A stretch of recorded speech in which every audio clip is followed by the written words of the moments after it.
সকাল সকাল ঘুম থেকে উঠেই তো আমার রান্নাঘরে কাজ শুরু হয়ে যায়, আর আসে মাসিও কাজে লেগে আছে।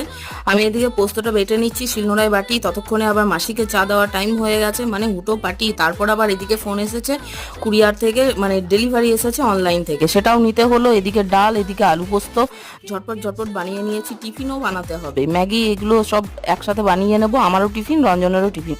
তো দীর্ঘ 1.5 মাস পর স্কুল খুলেছে, সেই কারণে চাপটা বেশি। সকালে উঠেই এই হুটোপাটি, আর ভাতটা বেড়ে দিই আগেই, কারণ ঠান্ডা হয়ে গেলে না খেতে সুবিধা হয়, রঞ্জন গরম খেতে পারে না। তো এদিকে দেখলাম গ্যাস শেষ হয়ে গেছে, কি জ্বালা বলুন তো।